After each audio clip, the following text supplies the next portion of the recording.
Bien. Bueno, ya casi están todos, así que podemos arrancar.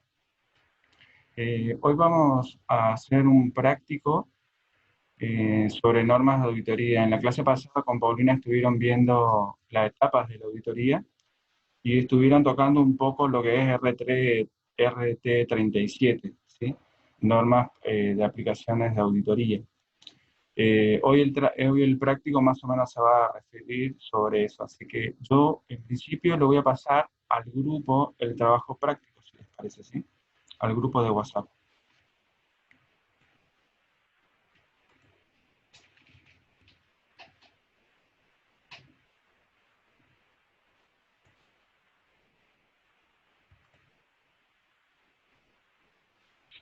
Ahí ya fue.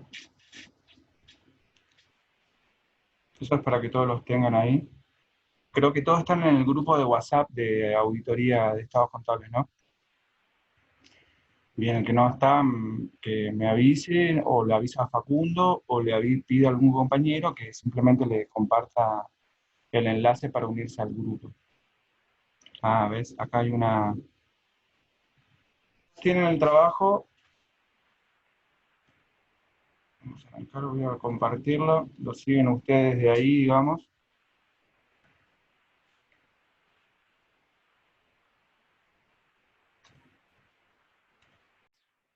Bien.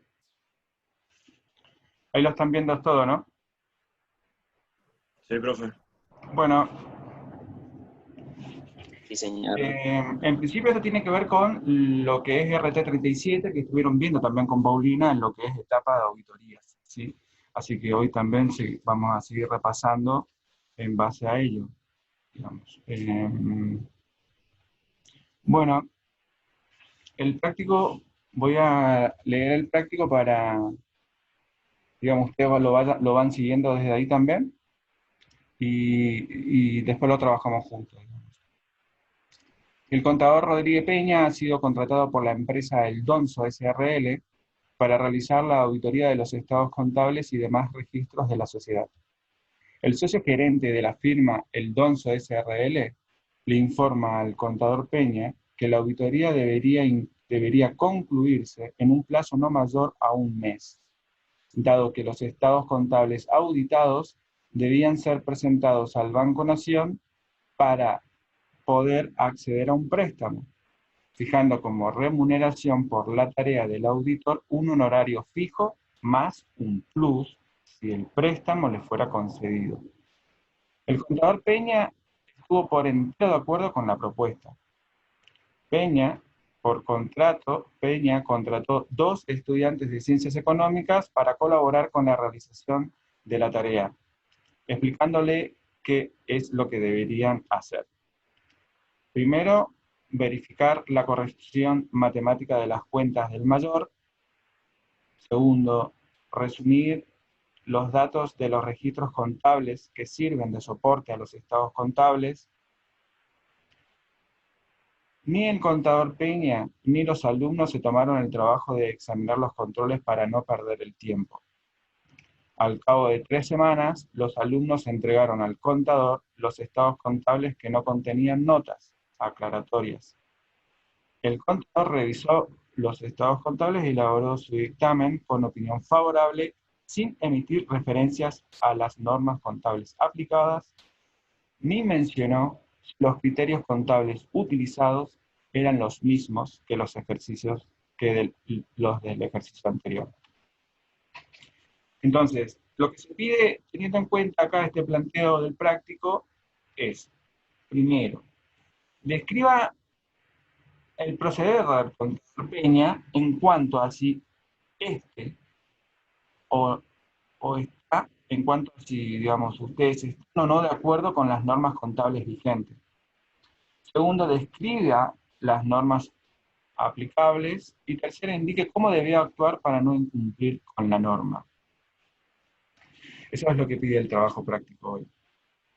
Entonces, nosotros, teniendo en cuenta la RT37, nosotros vamos a analizar, en principio, el proceder del contador Peña, digamos, ¿no?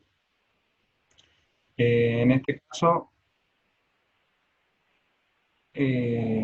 vamos a analizar, digamos, en principio es como vamos a trabajar como independiente, digamos, vamos a darle un tiempo para que ustedes lo razonen, lo piensen, y dentro de la RT 37 ustedes encuentren, digamos, el proceder del contador Peña, si están de acuerdo o no con las normas vigentes, y si no están de acuerdo, nombrar según qué punto esto no, digamos, deberá pasar con el proceder, digamos, de él. Otro punto es describa la norma aplicable, digamos, qué es lo que deberían hacer el contador Peña, y otro es cómo debió actuar para no incumplir con la norma. Entonces, en principio vamos a trabajar con el primer punto. Si son 18 y 13, vamos a dar tiempo para que cada uno dé lectura a la norma de auditoría y respondamos entre todos, abramos la pregunta y respondamos entre todos, digamos, qué norma se aplicaría ahí y si está de acuerdo o no. Vamos a dar en principio, no sé, 10 minutos, ¿les parece? Ustedes en 10 minutos son y 13 y 23, digamos, estamos acá igual, empezamos a responder la primera, ¿sí? Profe, ¿podría volver a mandar el trabajo al grupo para los que nos unimos recién? Y claro, El procedimiento de auditoría, porque como no se hicieron controles internos, también con eso no están cumpliendo. Por eso, bueno, en cada caso, vos tenés que describir el proceder. Lo que te pide el práctico es eso, que vos todo esto que me estás diciendo, ay, perdón, se me cayó el auricular, que todo esto que me estás diciendo, lo fundamentes con el punto de la norma. O sea, vos me decís, bueno, falta de control interno, entonces lo fundamentás con el punto de la norma que hace referencia a eso. Un segundo, por favor, ya estoy con ustedes.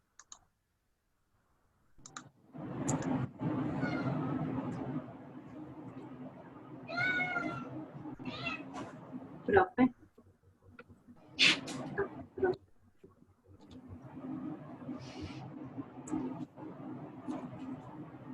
Hola.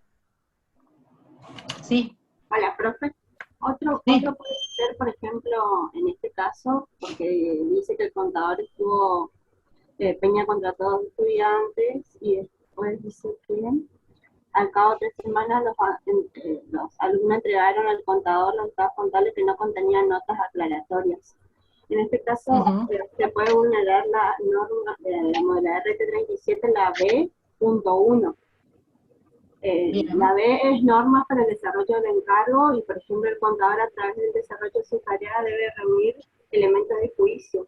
Y en este caso, al no contener las notas aclaratorias, o por ejemplo, dice que ni los alumnos se tomaron ni el contador de examinar los controles para no perder el tiempo. Entonces, ¿en qué se basa su juicio, digamos? ¿Puede ser también así? Exactamente.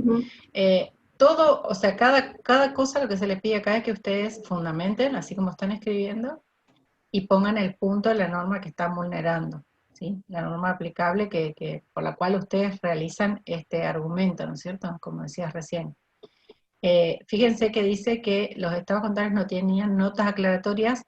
Esto tiene también que ver no solamente con la RT37, sino con las resoluciones técnicas 8 y 9 que hablan de la exposición de los estados contables y de que los estados contables, sus notas y anexos forman parte de los estados contables. Entonces, no solamente la RT37 es la que está vulnerando, sino la empresa en este caso, no está cumpliendo tampoco con la RT8 y 9, ¿sí? En cuanto a la exposición en notas a los estados contables.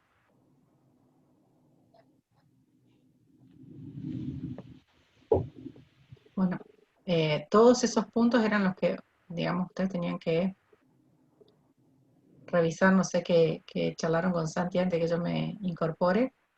No, leímos el trabajo y nada, dimos un tiempo para que cada uno vaya leyendo, digamos, la RT37 y, bueno, encontrar los errores dentro del proceder y describir las normas aplicables. Y cómo debió actuar, digamos, por no cumplir la norma. Y después se cortó, viste que Sí, fue largo el corte. Entonces, todos esos puntos que ustedes estuvieron mencionando, no sé si alguien encontró alguna otra cuestión. Hablamos de la falta de independencia, hablamos de la falta de control interno, hablamos de problemas de exposición. ¿Qué otro problema fueron viendo?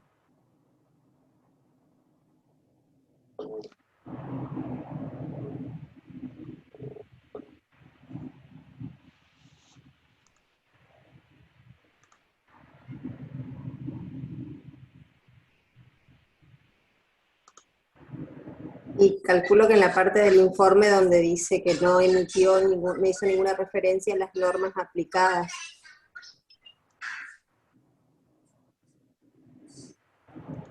Perdón, no te escuché. ¿Podrías repetir? En la parte donde dice que él, en la parte, no hizo referencia a las normas contables aplicadas, y eso debe estar en el informe de auditoría. Sí, ¿y dónde dice, o sea, en qué parte de la RT37 o de las normas contables, o sea, normas de auditoría o normas contables, en la que vos puedas basar eso que estás diciendo?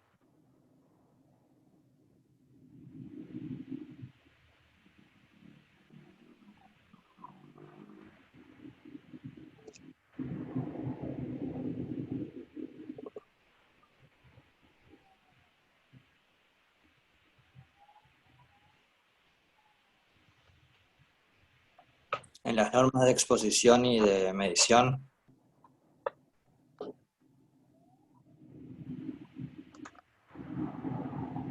¿En cuál más específicamente? Porque lo que tenemos que hacer justamente es un trabajo de búsqueda, digamos, y poner la norma.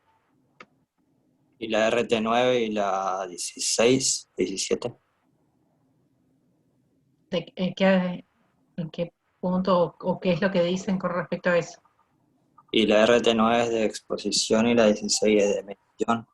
Y, no sé, para diferentes, para los diferentes estados, digamos, establecen las normas de exposición y de medición y no se pueden comparar, digamos, estados contables si no son similares en cuanto a la medición y exposición. Bien, acá el práctico dice que el auditor emite una opinión favorable sin emitir referencia a las normas contables aplicadas, ni mencionó si los criterios contables utilizados eran los mismos que los del ejercicio anterior. ¿Sí? Acá no está hablando de los criterios contables que tenía que haber aplicado la empresa, sino que está hablando de los criterios de auditoría que tenía que haber aplicado el contador Peña. ¿Sí? ¿Me siguen? El contador Peña en su informe de auditoría tenía que hacer referencia a las normas contables vigentes. En la RT37 menciona en algún punto, que es lo que quiero que ustedes busquen, en qué punto dice que el auditor en su informe tiene que mencionar, ¿sí?, o hacer referencia a las normas contables aplicadas. Y si estas son o no son las mismas a las del ejercicio anterior.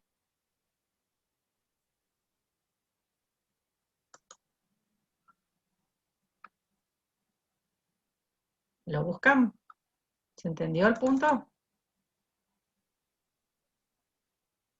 Ustedes tienen que buscar en RT37 en qué punto la RT37 menciona que el auditor tiene que hacer referencia a las normas contables aplicadas. Es el punto 4, profe, norma de revisión de estados contables en periodos intermedios. Pues es normas para su desarrollo, punto... Pero ese es para periodos intermedios. Periodos intermedios, sí, pero... Estamos hablando de periodos en general.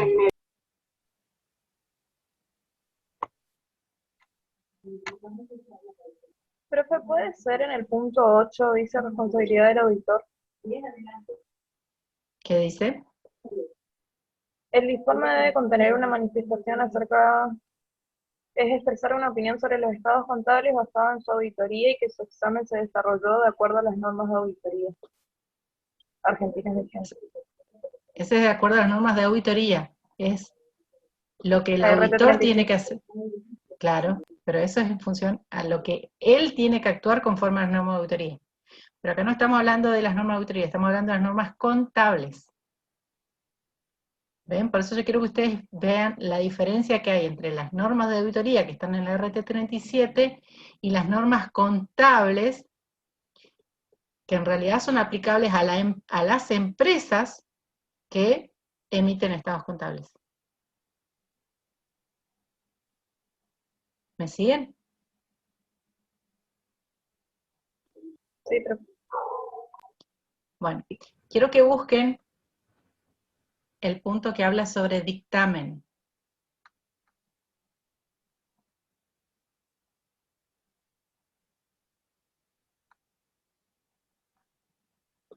El punto 11 de dictamen. Punto 11 de dictamen, donde estamos en el informe breve, ¿sí? Punto 11 dice dictamen.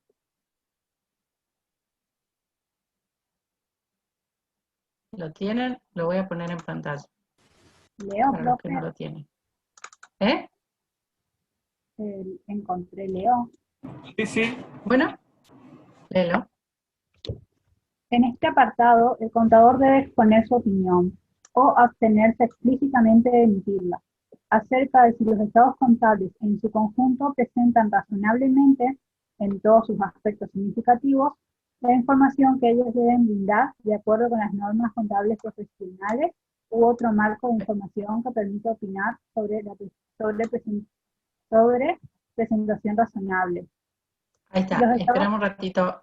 Ahí, Valentina. Brindar la información que los estados contables deben brindar de acuerdo a las normas contables profesionales. ¿Sí? O sea, el dictamen del auditor tiene que decir que los estados contables están de acuerdo con las normas contables profesionales. ¿Sí? Otro marco de información, dependiendo del tipo de empresa también, pero siempre de acuerdo a las normas contables profesionales. ¿Sí? Continúa leyendo, Valentín. Si los estados contables fueran preparados de conformidad con un marco de cumplimiento, no se requiere que el contador opine sobre si los estados contables logran una presentación razonable. En cambio, el contador deberá opinar o abstenerse de opinar sobre si los estados contables fueron preparados, en todos sus aspectos significativos, de conformidad con el marco de información aplicable, debiendo, en su caso, considerar los aspectos indicados en la sección tercera, punto A, punto I, punto 2. Bien, bueno, eso es para otro marco de información distinto, o adicional, no es distinto, sino adicional a las normas contables vigentes, que puede ser, por ejemplo, para el caso de sociedades que cotizan en bolsa, tienen otro marco, además de las normas contables, que las empresas tienen que cumplir, ¿sí? Las entidades financieras, las compañías de seguros, ¿sí? Bueno, entonces lo que dice es que si fueran preparados de conformidad con estas otras legislaciones vigentes, ¿sí? El contador dice, no requiere que el contador opine sobre si los estados contables logran una presentación razonable. En cambio, deberá opinar o abstenerse de opinar si fueron preparados de conformidad con el marco de información aplicable, debiendo en su caso considerar los aspectos indicados en esa sección. Pero bueno, no me quiero ir de este punto. El auditor, que es lo que le marqué acá en amarillo, ¿sí? El auditor en su dictamen, ¿sí? Es lo que dice el contador Peña, vuelvo al contador Peña, le voy a mostrar acá.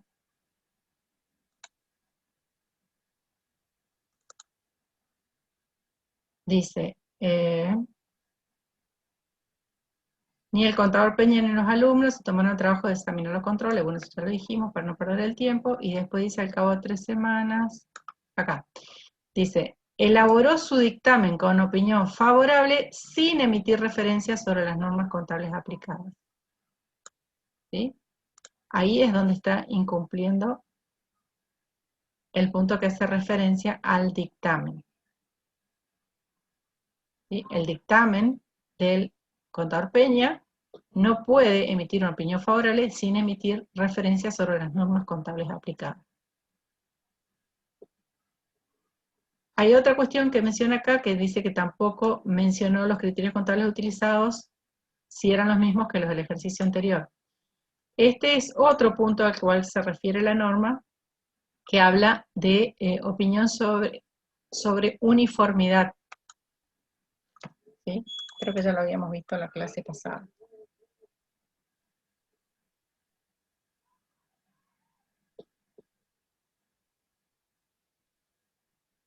Bueno.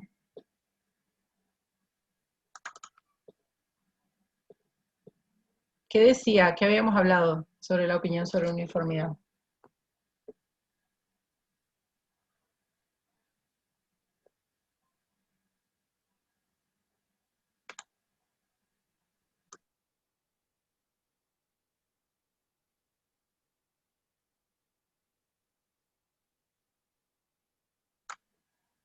¿Alguien recuerda que habíamos hablado de este tema?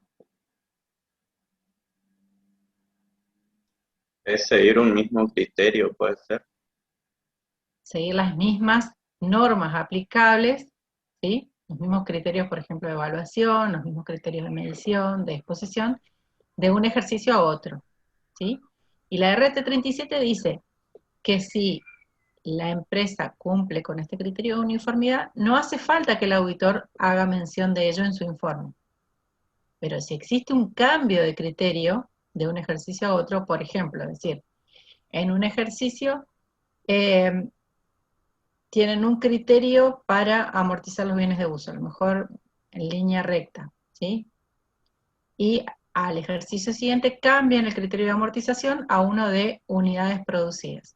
Entonces ahí hay un cambio de criterio, se vulnera la uniformidad, y en ese caso sí es necesario que el auditor haga mención en su informe, ¿sí? Y referirse a la norma, a la nota, porque también la empresa en nota de los estados contables tiene la obligación de mencionar ese cambio de criterio, ¿sí? Tiene que mencionar la nota en la cual la sociedad aclara el cambio de criterio, por qué se realizó el cambio de criterio y cuáles son los resultados que se ven afectados por ese cambio de criterio.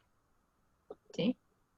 Entonces, si bien el práctico no me dice si la empresa tuvo una falta de uniformidad de un criterio de un año al otro, ¿sí? O sea, si hubo o no hubo algún cambio de criterio de evaluación o exposición, si no lo hubiera, entonces el auditor no hace falta que emita o diga nada en su informe. ¿Sí? ¿Está? Así que si quieren pueden mencionar el punto que habla la RT37 sobre uniformidad.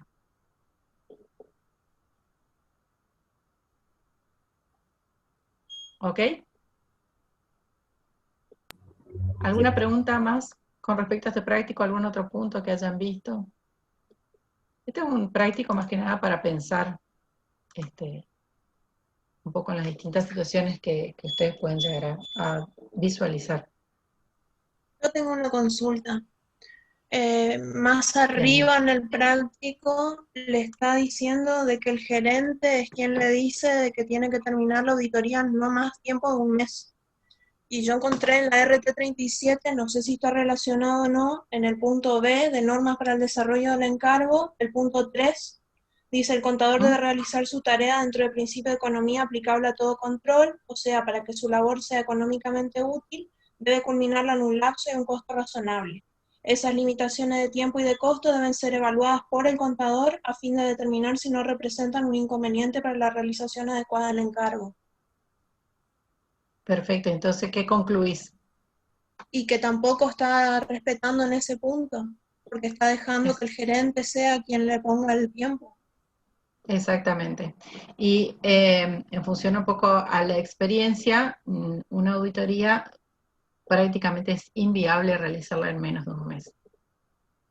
Salvo que sea una empresa que no tuvo movimiento durante el ejercicio, es prácticamente imposible realizar una auditoría en menos de un mes. O sea que en todo concepto el gerente, ¿no es cierto?, está limitando el actuar del contador Peña, y por otro lado, el contador Peña, al aceptar, ¿no es cierto?, todos estos límites y todas estas pautas que le pone el gerente, está perdiendo su independencia de criterio para poder ser auditor.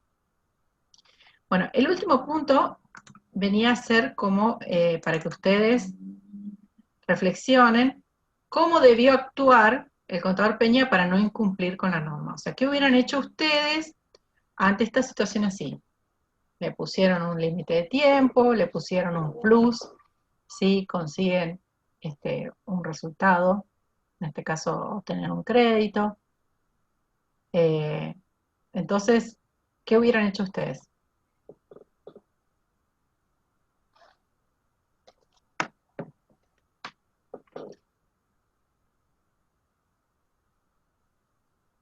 ¿Qué tenían que haber hecho? Ahí deberíamos hacer el procedimiento en una planificación.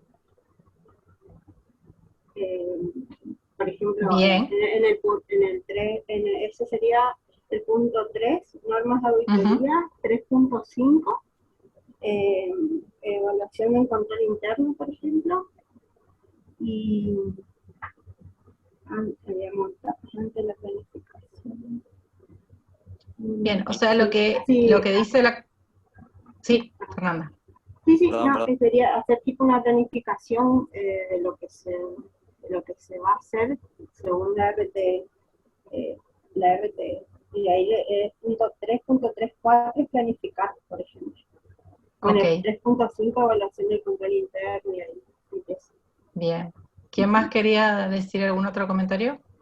Yo iba a decir que no aceptar todo el acuerdo entero, sino que proponerle otro acuerdo con los tiempos y el tema de los honorarios, con eso de la carta de convenio. Perfecto, entonces, como decía la compañera, lo primero que tendríamos que hacer es una visita preliminar de conocimiento de la empresa, la evaluación del riesgo, teniendo en cuenta la evaluación del control interno, ¿sí?, que es el primer punto como auditores tenemos que realizar, la evaluación del control interno para decidir si vamos a apoyarnos o no, hacer la planificación, que es lo que decía Fernanda, y en función de eso decirle, bueno, mira, estas son mis pautas, a mí me va a llevar, según la planificación, no sé, 3 meses, voy a poder terminar el trabajo, y mis honorarios son tanto, ¿sí? O sea, yo no acepto el plus, mis honorarios son estos, no acepto tampoco tu fijo, estos son mis honorarios. Que, por supuesto, nosotros como profesionales nos basamos en los aranceles mínimos que fija el Consejo Profesional, de ahí podemos llegar a otorgar alguna bonificación, un descuento, o si vemos que el caso es muy complicado, al contrario, que sean más altos que los honorarios mínimos, ¿sí? Pero, en definitiva, nosotros como profesionales tenemos que jerarquizar nuestra profesión y decir, bueno, no, las reglas del juego no son estas, las reglas del juego son las que el auditor va a poner, ¿sí? Si acepta la empresa, bien, y si no, vaya a buscar a otro profesional.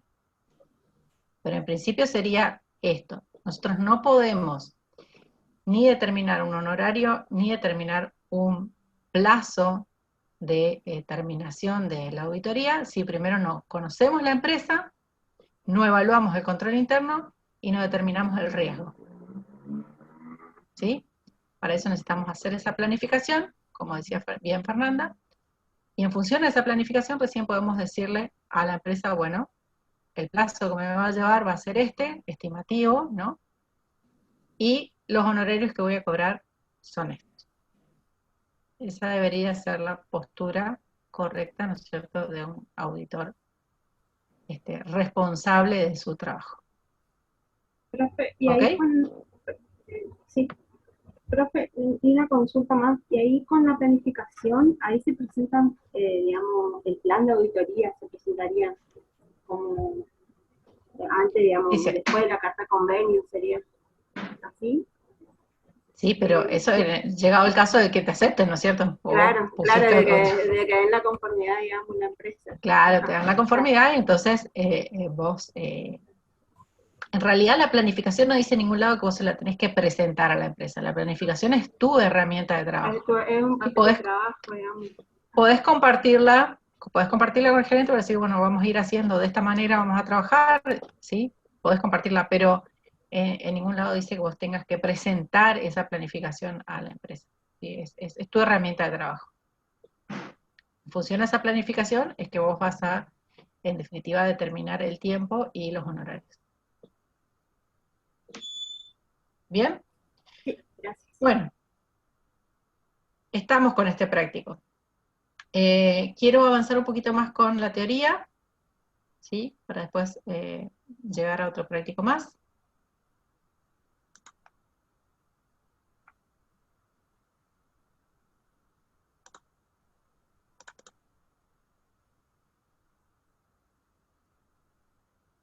Podemos ver acá.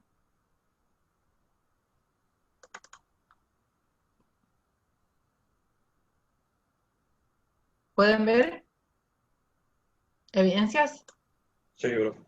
Sí. Profesor. Bueno, Santi, vos estás grabando, ¿no es cierto? Sí, estoy grabando. Ok. Bueno, habíamos quedado en la obtención de elementos de juicio válidos y suficientes, ¿sí? Hablamos de que el auditor deberá reunir los elementos de juicio válidos y suficientes que le permitan respaldar su informe a través de la aplicación de los procedimientos de auditoría. Ahí fue cuando estuvimos revisando la RT37 y cuáles eran esos procedimientos de auditoría. Por favor, les pido que los estudien bien, ¿sí? A conciencia. Todos los procedimientos de auditoría que están mencionados en la RT37, que son los básicos, ¿sí? Después de ahí se desprenden algunos otros. La obtención de estos elementos de juicio tienen por objeto probar la razonabilidad de las afirmaciones contenidas en los estados contables, ¿sí? Son evidencias, y acá es donde quiero que retengan esta palabra, evidencias que confirman la información expuesta en los estados contables. O sea, nosotros por medio de los procedimientos de auditoría, las pruebas de auditoría, reunimos en nuestros papeles de trabajo evidencias, ¿sí? Imagínense ustedes como los abogados dicen que tengo esta evidencia para respaldar esta situación, ¿sí? Bueno, nosotros tenemos evidencias para respaldar nuestra opinión, ¿sí? Estas evidencias van a estar volcadas en nuestros papeles de trabajo. ¿Pero de dónde surgen las evidencias? Surgen de los procedimientos de auditoría y de las pruebas de auditoría que fuimos haciendo en el transcurso de nuestra tarea, ¿sí? En función a esto, las evidencias podemos clasificarlas en evidencias naturales, ¿sí? Las evidencias naturales requieren escaso esfuerzo mental, ¿sí? O sea, nosotros solamente quizás vamos a ir a presenciar, a mirar, ¿sí? Como puede ser un recuento físico, como puede ser un arqueo de caja. No tenemos mucho que pensar, vamos y miramos, ¿sí?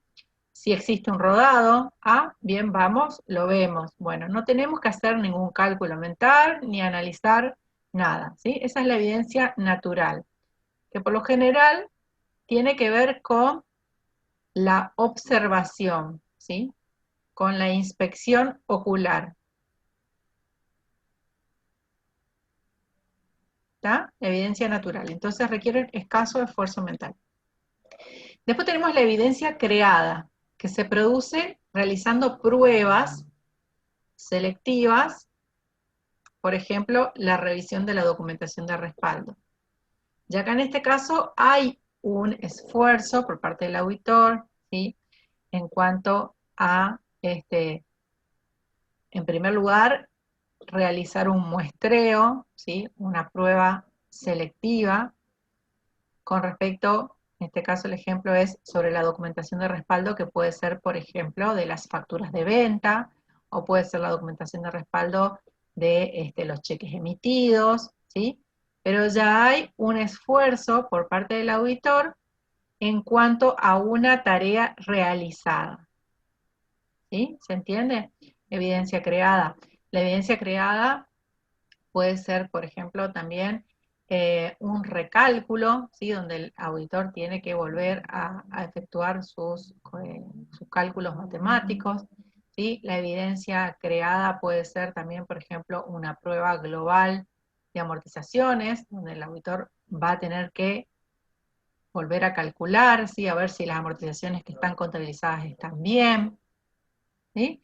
Entonces, la diferencia entre la prueba natural y la creada es que la natural es simplemente verificar, ¿sí? De que un bien, un número, esté allí. Mientras que la evidencia creada ya exige un esfuerzo mental por parte del auditor, ¿sí? Un conocimiento contable, un conocimiento de la materia que está auditando. También tenemos otra clasificación que habla de evidencia derivada, ¿sí? De una argumentación racional. Por ejemplo, Hechos dice que requieren una interpretación lógica, ¿sí? O sea, nosotros como contadores ya tenemos un criterio de lógica contable que de alguna manera fuimos adquiriendo en función a la experiencia, ¿sí? Por ejemplo, dice, y si se ha vendido un bien de uso, el auditor sabe, como contador que es, el auditor sabe que si vendió la empresa un bien de uso, tiene que haber un ingreso por venta registrado en algún lado, ¿sí? O un resultado por venta, ¿sí? Ya sea que pueda ser negativo también, ¿no es cierto? Si perdió. Pero tiene que estar el ingreso, algo ingresó, o ingresó caja, o se cambió ese bien por otro, pero nosotros sabemos que si hay una salida de un bien de uso, algo tiene que haber como contrapartida, esa es la partida doble, ¿no es cierto? Entonces, esta evidencia tiene que ver con una argumentación racional, o sea, nosotros sabemos, por ejemplo, otra, ¿sí? Que por tener bienes de uso, tienen que estar la cuenta amortizaciones, tiene que estar la cuenta amortizaciones acumuladas, ¿sí? Nosotros sabemos como contadores que si tenemos un interés a devengar, ¿sí? En meses anteriores a la fecha de cierre, tiene que estar el resultado por los intereses devengados hasta el cierre. O sea, hay una argumentación racional que tiene que ver con el conocimiento adquirido por el profesional, ¿sí? Que le hace saber que a partir de ciertos hechos se van a provocar otros, ¿sí? Una evidencia derivada de una argumentación racional también puede ser cuando nosotros decimos que modificamos un saldo, por ejemplo, de caja. A ver, un ejemplo. Por ejemplo, modificamos de una conciliación bancaria un cheque que fue recibido como un cheque de pago diferido, ¿sí? Lo sacamos de la conciliación bancaria y sabemos que eso tiene que ir a documentos a cobrar, ¿sí? Porque racionalmente sabemos que no se trata de un documento que cumple con las características de liquidez suficientes como para quedar dentro del rubro caja y banco, ¿sí? Entonces, todo esto que tiene que ver con el conocimiento contable que tiene el auditor, ¿sí? Es una evidencia derivada de una argumentación racional. ¿Está? Es decir, que partiendo de un hecho, el auditor debe saber que ese hecho genera otras situaciones adicionales, otras evidencias adicionales que él va a buscar, ¿sí? ¿Se entiende? Otro ejemplo podría ser si el auditor dice, bueno, la empresa al cierre tiene una previsión para deudores incobrables de tanto, bueno, voy a buscar en hechos posteriores al cierre a ver cuáles fueron los incobrables de la empresa en ese periodo desde el cierre hasta la firma del informe de auditoría. Entonces, él sabe dónde buscar. Tiene una evidencia y sabe dónde buscar la derivada, ¿sí? Que se relaciona con ese hecho. Bien, otro tipo de evidencia que podemos clasificar en interna o externa, ¿sí? Las evidencias internas tienen que ver con el propio ente, con la propia empresa que estamos auditando. Por ejemplo, una factura de venta propia de la empresa. Y las evidencias externas serían, por ejemplo, las circularizaciones de, por ejemplo, de clientes o de proveedores, en las cuales nosotros ya estamos pidiendo a un tercero que nos proporcione evidencias sobre los saldos contenidos en los estados contables. ¿Sí? También puede ser un extracto bancario, puede ser una evidencia externa, ¿sí? Porque es el banco el que nos da esa documentación. Cualquier comprobante de gasto, digamos, por un servicio o por un gasto efectuado por la empresa, que es emitido por un tercero, es una evidencia externa. ¿Okay? Entonces, bueno, de esta forma vemos la clasificación de las evidencias y volvemos a repasar que entonces las evidencias son las que van a otorgar al auditor los elementos de juicio para poder emitir su informe de auditoría. Bueno, esto lo voy a pasar porque es lo mismo que vimos en la clase pasada, ¿sí? Los procedimientos típicos que están en la red 37, ¿sí? Ahí están todos mencionados, evaluación de control interno, cotejo de los estados contables, todo esto lo vimos, ¿sí? Acá nada más que lo que hicimos fue mencionarlos para que los tengan todos a mano. Bueno, riesgo y seguridad de la auditoría. Nosotros, cuando hablábamos de que el auditor hacía un análisis del control interno de la empresa, ¿sí? Un poco el objetivo del auditor es determinar cuál es el riesgo, ¿sí? Que va a tener en ese trabajo de auditoría. El riesgo y la seguridad de auditoría son términos que están, o sea, contrapuestos. O sea, decimos que a mayor riesgo hay menos seguridad de auditoría, ¿sí?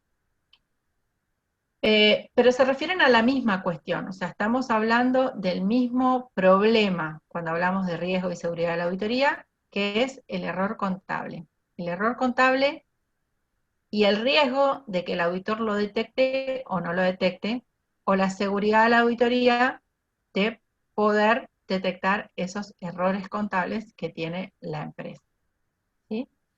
El riesgo de error es la probabilidad de que uno o más errores efectivamente se produzcan, ¿sí? La seguridad de la auditoría es la probabilidad de que tal error no se produzca, o que si la empresa tuvo ese error, el auditor pueda detectarlo y corregirlo, ¿sí?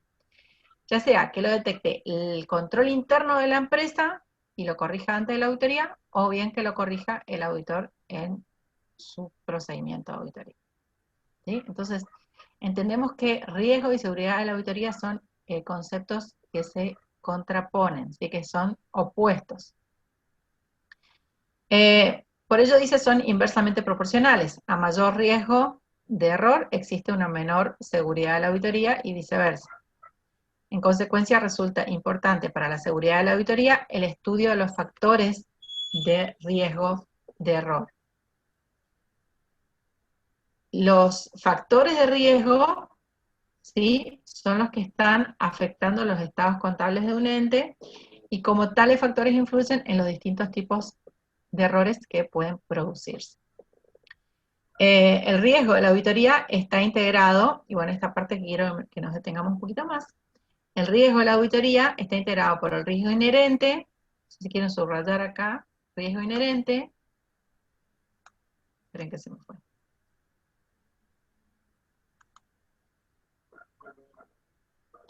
Riesgo inherente, riesgo de control y riesgo de detección.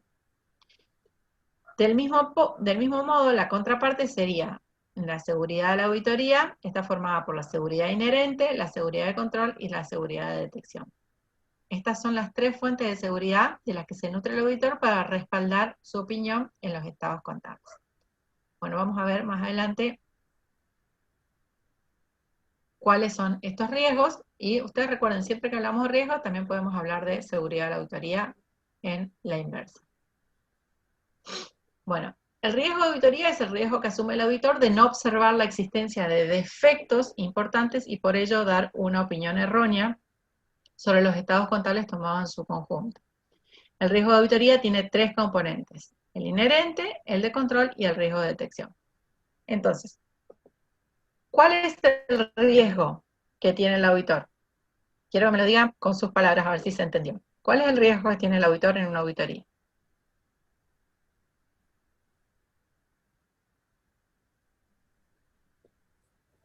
Y el Esta es la parte que auditor no ustedes puede construyen. controlar todo, así que lo hace por muestreo, por selección. Entonces, en eso que no controla, él se le puede escapar algo. Ajá. ¿Qué pasa el riesgo de omitir algo? ¿De omitir qué? Alguna información relevante, digamos, o omitir algún error. Ajá, ¿alguien más? Sería, creo que el riesgo de detección, porque no detectan en su momento cosas que, o sea, importantes, errores. Sí, aclaro que los tres me están diciendo cosas correctas, pero yo me quiero referir al riesgo total, así en su conjunto. Decimos Y a que el dar la riesgo opinión tiene errónea. 3 partes. Exactamente, el riesgo es dar una opinión equivocada. ¿Sí? Lo podemos resumir de esa forma. Es decir, el riesgo de que con el procedimiento de auditoría que yo hice, no obtuve los elementos de juicio que me llevaran a concluir de una manera correcta. ¿Sí? O sea, se me pasaron los controles, no me di cuenta de ciertas situaciones que estaban mal, y entonces lo que hice es que con los elementos de juicio que obtuve, me formé una opinión errónea. Ese es el riesgo. El riesgo final, es decir, estoy dando un veredicto, una opinión, que no es la que corresponde. ¿Sí? Ese es el riesgo de la auditoría. Ahora, dividido en partes, ¿sí? Como me estaban diciendo las compañeras, podemos hablar de un riesgo inherente, de un riesgo de control y de un riesgo de detección. ¿Qué les da a entender así a prima facie, como se dice, qué es lo que quiere decir un riesgo inherente?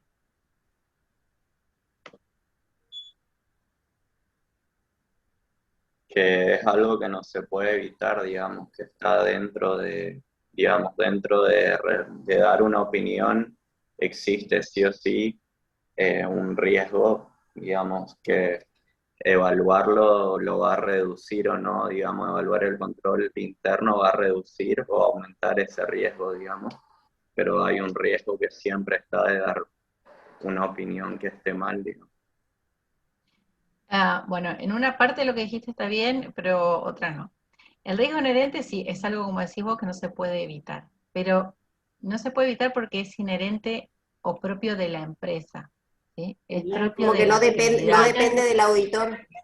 Exactamente, no depende del auditor, no depende de los procedimientos que hagamos, ¿sí? Es un riesgo que tiene la empresa por el tipo de empresa que es, por el mercado en el que la empresa actúa, por los bienes que la empresa vende, ¿sí? O sea, es un riesgo que tiene que ver con la propia empresa. ¿Ok? Entonces, como dijiste bien, en un principio es un riesgo que no podemos evitar, es propio de la empresa. Lo que podemos hacer es, conociendo la empresa, conociendo el mercado en el que la empresa se desenvuelve, conociendo los clientes de la empresa, o sea, con el mayor conocimiento que yo tengo de la empresa, lo que puedo llegar a hacer es minimizar ese riesgo inherente, ¿sí? Para eso es que nosotros lo primero que hacemos es conocer la empresa, ¿sí? ¿Qué le sugiere el riesgo de control?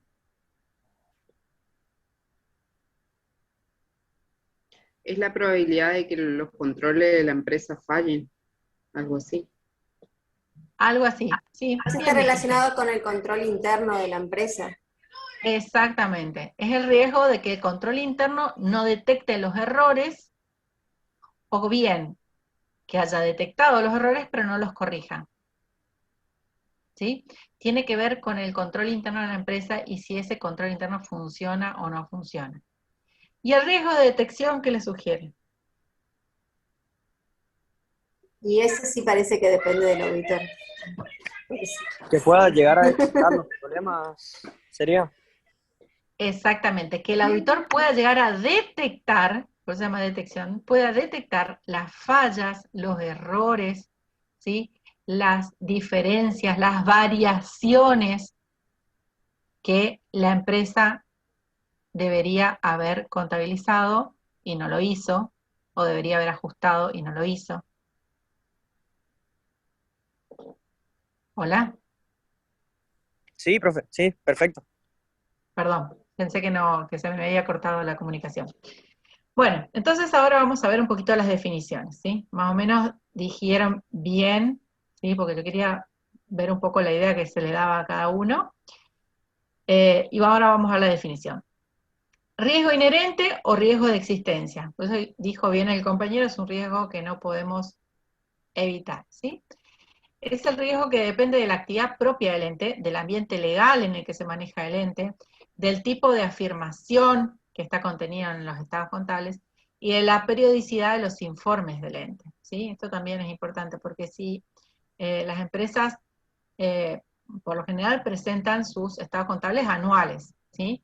Pero cuando hay empresas que presentan estados contables de manera trimestral, ¿sí? O semestral, entonces también depende de esa periodicidad. Las empresas que presentan informes de estados contables de periodos intermedios, por lo general, van minimizando este riesgo inherente porque ya hay una parte que está, digamos, controlada o auditada, ¿sí? Entonces, este riesgo que podemos decir es propio de la empresa, ¿sí? De la actividad de la empresa, del tipo de empresa, el tipo de mercado donde se maneja la empresa, ¿sí?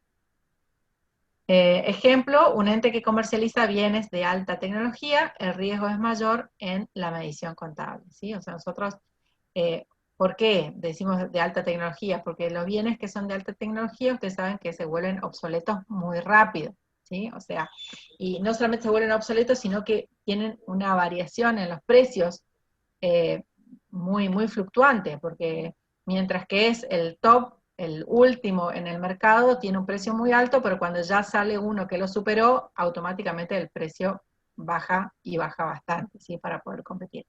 Entonces, bueno, en este caso, por ejemplo, este tipo de entes, entonces nosotros vamos a tener que tener especial cuidado al momento de la evaluación al cierre, ¿sí? Porque la evaluación al cierre es un día, y a lo mejor al otro día ya varió el precio del bien que comercializa la empresa.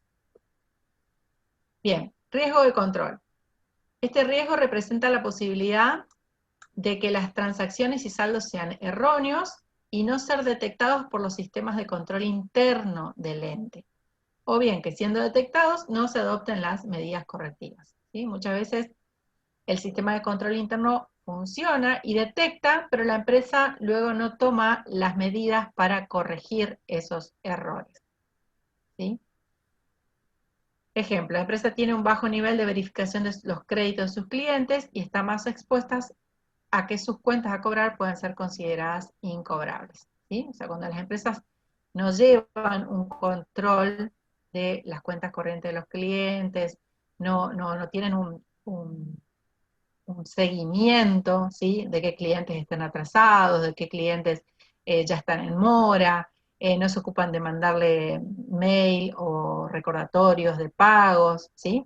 Esas empresas van a estar más expuestas a encontrar cuentas como incobrables, ¿sí? Que no hayan sido consideradas por la empresa justamente porque no tiene el control de estos deudores. ¿Están ahí? ¿Hola? Sí, profe. Sí, profe, Sí, se profe. escucha. Yo no los veo, entonces por ahí pienso que estoy hablando sola. Bueno, el riesgo de detección. Es el riesgo propio del auditor, el riesgo de que los procedimientos de auditoría no detecten un error en el saldo de una cuenta o una transacción errónea, que pudiera ser significativo individualmente o asociado a otras cuentas o transacciones. ¿Sí? Bueno, este decimos que es el riesgo que cometemos o que podemos cometer nosotros los auditores de no encontrar el error, ¿sí? Que está contenido en los estados contables.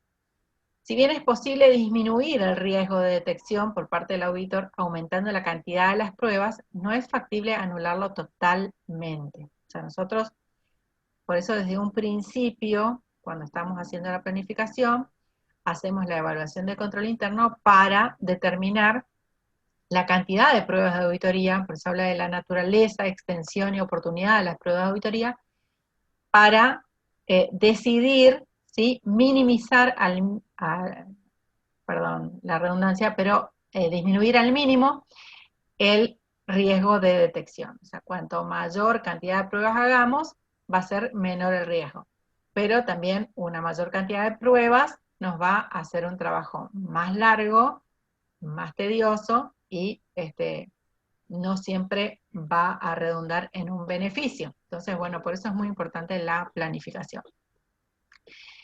Un ejemplo de este tipo de riesgo, errores en la detección de incobrables por la escasa definición de la muestra en la circularización de los saldos a clientes, ¿sí? Si yo digo, bueno, la empresa tiene 500 clientes, y bueno, yo voy a circularizar 5 nomás, por una cuestión de tiempo, de costo, ¿sí?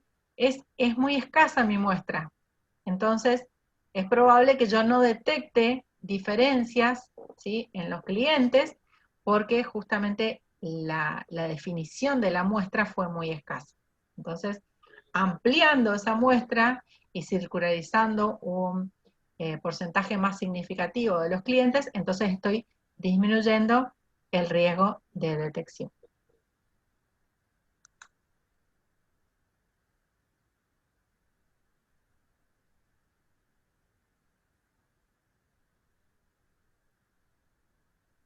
Bueno, mandan ahí un mensaje a Facu y yo pensé que era una pregunta. Bueno, está entonces el tema de riesgo, ¿sí? Este punto de riesgo y los 3 tipos de riesgo, les apunto que es pregunta de examen, tanto de parciales como de finales. Bueno, en la planificación de la auditoría, entonces dijimos que tenemos que evaluar ese riesgo, ¿sí? Evaluar ese riesgo para poder definir en definitiva cuánto vamos a realizar de procedimiento de auditoría, es decir, la naturaleza, la oportunidad y la extensión de esos procedimientos de auditoría que vamos a realizar en la tarea. Y convenir con el cliente los términos del trabajo, ¿sí? Una vez que definimos el riesgo, vamos a definir la planificación y vamos a poder decir, bueno, este trabajo me va a llevar tanto tiempo y en función al tiempo y al trabajo vamos a definir también los honorarios.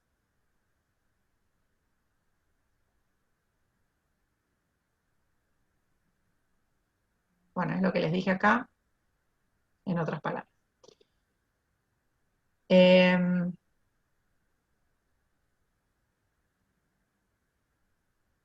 Bueno, acá volvemos a hablar de la carta de contratación o carta convenio, que hablábamos la clase pasada, que lo vimos. Bueno, ¿cómo vamos a evaluar los riesgos de auditoría? Vamos a identificar los factores de riesgo en función a ¿qué? A experiencias anteriores en la empresa, ¿sí? Si la tuviéramos. Información obtenida de los auditores externos anteriores, si pudiéramos tener contacto con ellos. Indagaciones al directorio, a la gerencia, a los funcionarios y a los empleados, ¿sí? El tema de la indagación y las preguntas a la empresa es fundamental en la parte de evaluación de los riesgos. Observaciones directas obtenidas en el proceso de recopilación de datos para el presupuesto de los servicios, es decir, lo que nosotros vimos o podemos detectar con respecto a los distintos subsistemas que se efectúan dentro de la empresa. También vamos a poder evaluar los riesgos con la lectura de los estados contables actuales, la lectura de los estados contables anteriores, ¿sí? Los más recientes, pero de 1 o 2 años anteriores.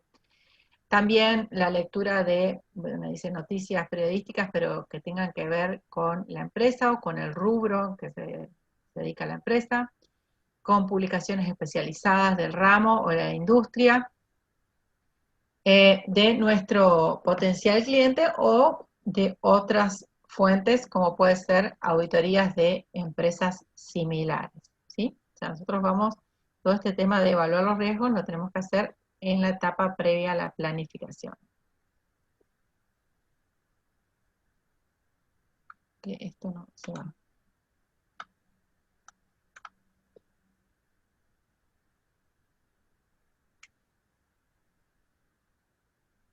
Otro punto de riesgo que nosotros vamos a tener que evaluar, que tratar de conocer, es la integridad de quien dirige la empresa, si de la gerencia o de la dirección de la empresa.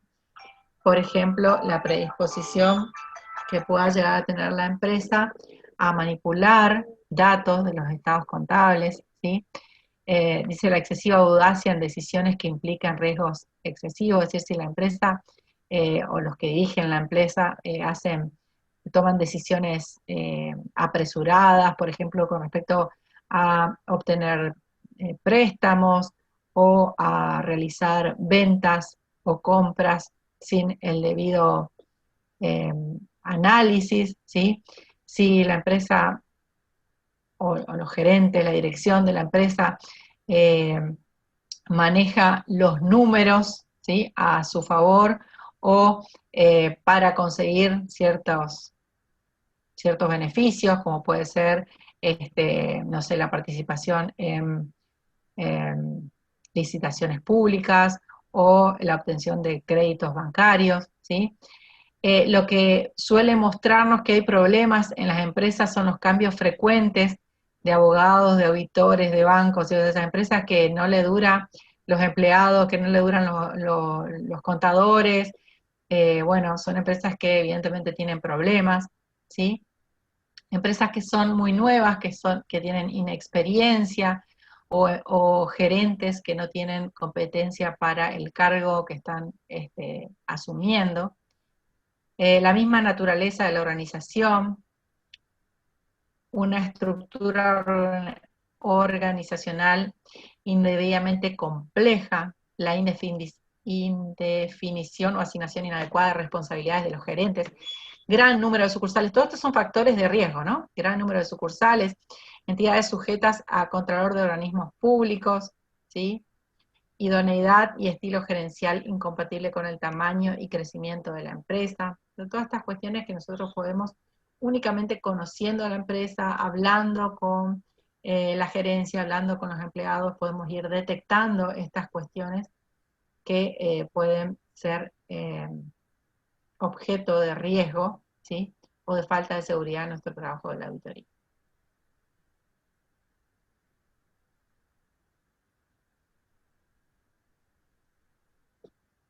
Otro elemento de riesgo es cuando el riesgo de la auditoría dice puede aumentar si la dirección se encuentra presionada para informar determinado tipo de resultados en los estados contables o mejorar su situación financiera. Ejemplo de ellos son remuneraciones de los administradores basadas en resultados, que la entidad está por ser vendida a terceros, la tendencia de la dirección a reducir la carga fiscal, dificultades de la empresa en su posición económica y económica financiera, ¿sí? O sea, cuando la empresa de alguna manera está manipulando o tratando de manipular los estados contables.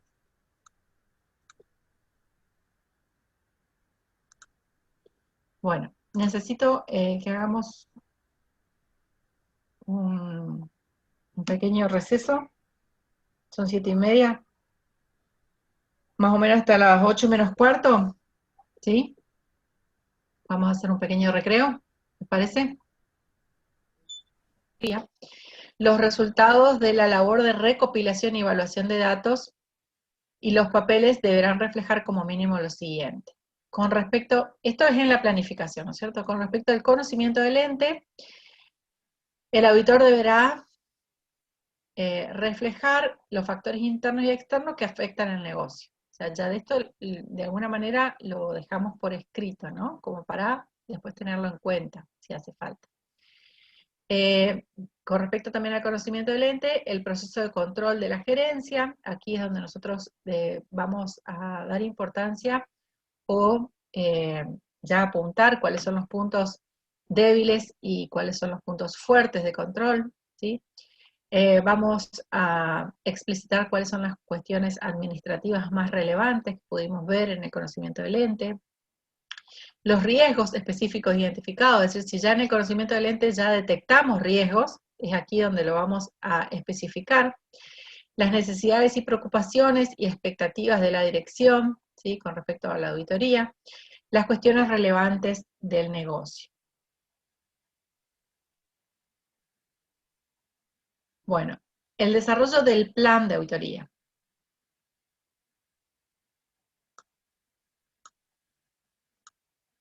Bien, hasta acá veníamos hablando de planificación, ¿sí? En esta planificación, nosotros vamos a tener en cuenta la evaluación del riesgo de error para cada cuenta. Acá donde ya empezamos a hilar un poco más fino dentro de lo que es la planificación de cada rubro, ¿sí? O de cada componente. También van a poder ver esa palabra como rubro o componente, dentro de lo que son los estados contables de la empresa, ¿sí? Entonces, vamos a evaluar el riesgo de error para cada cuenta. Las transacciones procesadas en formas no sistemáticas, ¿sí?, es decir, las que son como atípicas, transacciones inusuales o complejas, cuentas que tienen una historia de errores, asientos que registran estimaciones y ajustes al fin del periodo, frecuentes asientos de ajuste, falta de reconciliaciones y revisiones, condiciones particulares del ramo de negocio del ente, activos valiosos y muy líquidos, ¿sí? Todas estas cuestiones, dentro de cada cuenta vamos a ir viendo la relación que existe dentro de la cuenta, la afirmación contenida en los estados contables y el riesgo, ¿sí? Relaciones entre los riesgos específicos y los errores potenciales. Habíamos visto la afirmación de integridad, ¿sí? El riesgo sería de que existan transacciones no contabilizadas o no registradas. En la afirmación de validez o de existencia, las transacciones que se registran no existen o no pertenecen al ente. Ese sería el riesgo, ¿no? Dentro del objetivo de existencia o de validez, que existan transacciones registradas que no sean reales, o sea, que realmente no fueron, ¿sí? Una venta que en realidad no fue, o bien que existan esas transacciones, pero que no sean del ente. En cuanto al registro, los riesgos pueden ser que las transacciones se contabilicen o se registren incorrectamente, ¿sí?, ya sea por montos incorrectos, por cálculos incorrectos. En cuanto al corte, el riesgo puede ser que las transacciones se registren en un periodo equivocado, ¿sí? Por ejemplo, transacciones que se dan en el ejercicio que estamos cerrando, que estamos auditando, y sin embargo se contabilizaron en el ejercicio siguiente. En cuanto a la evaluación, el error o el riesgo puede ser que los activos y pasivos estén incorrectamente evaluados.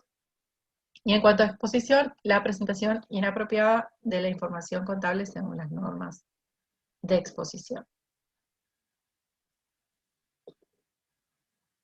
Para el planeamiento o la planificación del enfoque, vamos a tener que tener en cuenta una estrategia, ¿sí?, de auditoría. O sea, cuando nosotros estamos planificando la auditoría, vamos a decir o vamos a plantear nuestra propia estrategia en función a un criterio profesional. Siempre vamos a tener en cuenta un principio de efectividad y eficiencia, también el principio de economía. Vamos a fundamentarnos en aquellas fuentes de seguridad, ¿sí?, que nos den más seguridad en el ente. Vamos a identificar la seguridad inherente, así como identificamos el riesgo inherente, la seguridad inherente. Vamos a identificar la seguridad de control, si es máxima, moderada o básica. La seguridad sustantiva, el ambiente de control, expectativa de la gerencia con respecto a la auditoría, y los papeles de auditores internos, si es que existiera auditoría interna dentro de la empresa. Dentro de la planificación, lo que vamos a planificar son las pruebas que vamos a controlar, las pruebas de los controles, identificación de los objetivos de control aplicable, relacionar objetivos de control con errores potenciales de cada cuenta, identificación de las actividades de control utilizando un enfoque de arriba hacia abajo, determinación de la efectividad de las actividades de control, si los controles son efectivos o no, el planeamiento de pruebas sustantivas, ¿sí? Aquí, bueno, yo no sé ya si a esta altura los estoy aburriendo demasiado, pero quiero que identifiquen la diferencia entre lo que son pruebas sobre los controles de lo que son las pruebas sustantivas, ¿sí? Las pruebas sobre los controles, habíamos visto en ese trabajo práctico que hicimos, que muchas veces vamos a hacer algún tipo de prueba o procedimiento de auditoría para verificar si el control funciona, ¿sí? Diferente es planificar ya las pruebas sustantivas, que son las que nos van a confirmar los saldos que están contenidos en los estados contables. Cuando hacemos el planeamiento de las pruebas sustantivas, vamos a seleccionar aquellos procedimientos sustantivos apropiados para cada componente, ¿sí? Circunstancias en que son apropiados los procedimientos analíticos, o sea, en qué rubros o en qué situaciones son más apropiados procedimientos analíticos de saldos que las pruebas sustantivas. Circunstancias en que son más apropiadas las pruebas de detalle, ¿sí? Utilización de muestreo, de estimaciones, de variables, utilización de técnicas de interrogación de archivos, buscar ítems inusuales o excepcionales, seleccionar una muestra estadística, obtener información del cliente, combinación de tipos de procedimientos sustantivos. Bueno, todo esto en la etapa de la planificación.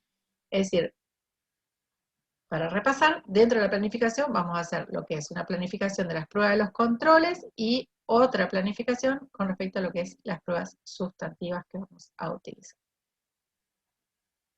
Bueno, hasta acá vamos a dejar por hoy porque su silencio implica que esto ya es demasiado. ¿No? Demasiado para ustedes, demasiado para mí, ya voy demasiado rápido también porque quería terminar. Bueno, la idea de esta parte un poco es leerla. Acuérdense que estas filminas o guías son solamente eso, ¿sí? Una guía. Ustedes de acá tienen que agarrar libros, porque los libros son los que más le van a reportar una idea más acabada de todo esto, ¿no? Porque solamente con leer la filmina no les va a alcanzar, ¿sí? No van a terminar de entender todas estas situaciones, porque las filminas son más que como un resumen, ¿sí? De los puntos que yo quiero que vean. Pero de acá van a tener que buscar la bibliografía, ¿sí? Que tienen detallada ahí en la planificación, para entender un poco más de todo esto, ¿sí? La parte de planificación es muy amplia, es muy rica, pero hay que leer bastante como para entender e ir haciéndose una idea propia, ¿sí? De cómo encararían ustedes cada uno una auditoría. Porque yo les aseguro que si a nosotros, no sé cuántos somos acá en este grupo, 28 estamos hoy, si a los 28 nos dan la misma empresa, bueno, ahora voy a decirles eso, Facu. Si a los 28 nos dan la misma empresa, a los 28 vamos a hacer una planificación de la auditoría diferente, porque tiene mucho que ver con el criterio profesional, ¿sí? Que cada uno va a aplicar. Es por eso que es importante leer, inclusive leer distintos autores para poder ir formándose un criterio profesional con respecto a este tema de la planificación, ¿sí? A ver, ¿qué me decía Facu? Que no se olviden de subir el trabajo práctico de procedimientos. ¿Y qué fecha le vas a poner, Facu? Para la semana que viene, hasta el lunes o martes de la semana que viene. Martes de la semana que viene. Bueno, ¿este es el de hoy? ¿El de hoy que hicimos al principio de clase? ¿O el de A, B, C, D de la semana pasada? Es el de la semana pasada, el de etapas de la auditoría. ¿Sí? El de hoy no le vamos a pedir que lo suban. Es el de la etapa, era. Entonces, para el martes que viene tienen que subir el trabajo práctico que hicimos en la clase pasada, que era el de etapa de auditoría. ¿Sí? Facu va a crear la tarea y le va a poner fecha hasta el martes, ¿sí? Martes a última hora. ¿Sí? Sí, sí. Bueno, espero entonces que ustedes puedan profundizar un poco más en la parte de planificación, ¿sí? Con la lectura de material de apoyo, de bibliografía, y vemos la semana que viene a ver qué más pudieron leer y qué preguntas les surgen a partir de la lectura sobre este tema. Profe, Sí. ¿le puedo hacer una consulta? Cuando usted habla de planeamiento de pruebas de controles, yo había leído que decía,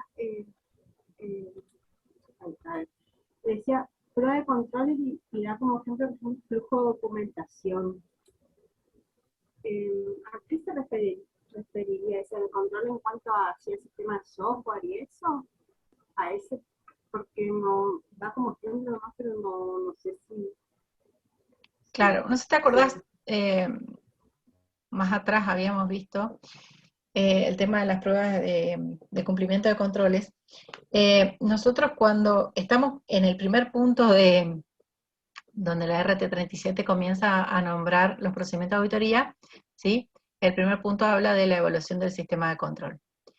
Dependiendo del sistema de control que tiene el ente, ¿sí? Nosotros vamos, o sea, lo primero que tenemos que hacer, yo te digo, si volvés un poco para atrás las filminas vas a encontrar esto que te digo, lo primero que tenemos que hacer es ver cuál es el sistema de control que tiene la empresa. Toda empresa va a tener un sistema de control, ¿sí? Algunas empresas más organizadas van a tener incluso escritos los mecanismos de control, ¿sí? En manuales, manuales o procedimientos de control interno, ¿sí? Entonces vos vas a tratar de ver cómo es el sistema de control dentro de la empresa, y después de que te formaste una idea de cómo la empresa se controla a sí misma, ¿sí? Vamos a decir así, el control interno, después vos vas a aplicar pruebas para ver si ese control se lleva a la práctica, ¿sí? En el ejemplo que me mencionaste, vos vas a decir, bueno, voy a tomar un lote, no sé, por ejemplo, facturas de compra, y voy a ver cómo es el seguimiento de esta operación en el sistema de la empresa, para ver cómo funcionan los controles en este lote, en esta cantidad, ¿no es cierto?, de documentación que yo decidí controlar para ver si funciona, ¿sí? Por ejemplo, decís, bueno, voy a agarrar desde el principio, desde la orden de compra, ¿sí? Voy a tomar la orden de compra cualquiera al azar, ¿sí? O tomás un muestreo, decís, bueno, la 1, la 10, la 50, la 80, ¿sí? Tomás las órdenes de compra y le empezás a hacer el seguimiento, ¿sí? Claro, para ver... Ahí lo que usted decía en la clase pasada era tipo una auditoría del control interno, entonces, así, a eso. Claro, claro, esas son las pruebas que se hacen sobre los controles. Ahora lo que estamos hablando de la planificación es que nosotros en la planificación tenemos que identificar cuáles van a ser estas pruebas sobre los controles que vamos a hacer. ¿Sí? O sea, nosotros, una vez que conocemos la empresa, vamos a decir, bueno, nosotros vamos a hacer una prueba sobre el control de caja. Entonces vamos a ir un determinado día y vamos a ver cómo hace la empresa el control de la caja. Y ver si funciona o no funciona. ¿Sí? A eso se refiere a la planificación. O sea, tenemos dentro de lo que es la planificación, primero planificamos las pruebas sobre los controles y después planificamos las pruebas sustantivas, que son las que efectivamente nos van a determinar que los saldos de los estados contables sean correctos o no. ¿Sí? O sea, básicamente yo quiero que se queden con esa idea así fundamental o macro, que en la planificación de la auditoría nosotros planificamos dos cosas. Planificamos el primer punto que está detallado en la RT37, ¿sí? Que es el conocimiento, el control y las pruebas de control que tiene la empresa, para eso hacemos la planificación de las pruebas de control. Por un lado. Esa planificación y esas pruebas sobre el control de la empresa no me van a arrojar información sobre los estados contables. O sea, yo puedo hacer las pruebas sobre los controles si decido que voy a apoyarme en el control interno de la empresa para hacer mi auditoría. Ahora, yo puedo decir, no voy a hacer las pruebas sobre los controles, porque no confío en el control de la empresa. Entonces, directamente me enfoco en los procedimientos sustantivos y en verificar de que los saldos contenidos en los estados contables. Entonces, mi auditoría va a ser más extensa porque yo voy a tener que ampliar los procedimientos de auditoría porque no deposito confianza, porque no creo en el control interno de la empresa. ¿Sí? Sí, gracias. ¿Alguien más?